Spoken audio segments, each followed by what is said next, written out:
సుజాత్ నగర్ మండలం 2016లో ఏర్పాటైంది. ప్రజల సౌకర్యార్థం సుజాత్ నగర్ మండలం ఎక్కువ గిరిజన ప్రజానీకం కలిగినటువంటి మండలం. మండల కేంద్రానికి ప్రజలు ప్రతి నిత్యం సుమారు 1000-2000 మంది వస్తూ ఉంటారు. కానీ ప్రజల సౌకర్యార్థం గత ప్రభుత్వాలు కానీ ఈ ప్రభుత్వం కానీ బస్టాండ్ సౌకర్యం ఏర్పాటు చేయలేదు. గతంలో ఉన్న పాత బస్టాండ్ ఆక్రమణదారులు ఆక్రమించుకున్నారు. ప్రజల సౌకర్యార్థం బస్టాండ్ వెంటనే నిర్మించాలని, అదేవిధంగా ఎక్కువ డ్వాక్రా మహిళలు బ్యాంకుల దగ్గరికి ఎంఆర్ఓ రెవెన్యూ ఆఫీస్కి వస్తూ ఉంటారు.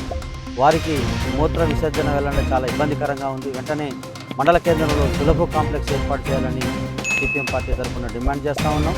దాంతోపాటు కాసాని లక్ష్మీనగర్లో ఇళ్ల పట్టాలు ఇచ్చారు, కానీ పొజిషన్ చూపుకుంటే ఇంటి నిర్మాణ పర్మిషన్లు కానీ పన్నులు కానీ ఇవ్వాలని, అదేవిధంగా యూరియా కొరత ఇప్పుడు రైతులను వేధిస్తూ ఉంది. యూరియా వెంటనే తగినంత సరిపడా ఇవ్వాలని ఈ రోజున సిపిఎం పార్టీ మండల కమిటీ ఆధ్వర్యంలో ఈరోజు మహిళలంతా ముఖ్య నాయకత్వం కలెక్టర్ గారు వస్తారని కలెక్టర్ గారికి విన్నవించుకుందామని మేమంతా వచ్చినాం. ఇవ్వకపోతే సుజాత్ నగర్ మండల కేంద్రంలో సులభ కాంప్లెక్స్, బస్టాండు, అదేవిధంగా యూరియా కొరత తీర్చాలి. కాసాన్ లక్ష్మీనగర్ ఇంటి పట్టాలు ఇచ్చారు, పొజిషన్లు మరి వెంటనే నిర్మాణ పర్మిషన్లు ఇవ్వాలని మేము సిపిఎం పార్టీ డిమాండ్ చేస్తా ఉన్నాం. ఇవ్వకపోతే సిపిఎం ఆధ్వర్యంలో పోరాటానికి పిలుపునిస్తామని ఈ సందర్భంగా ప్రభుత్వాన్ని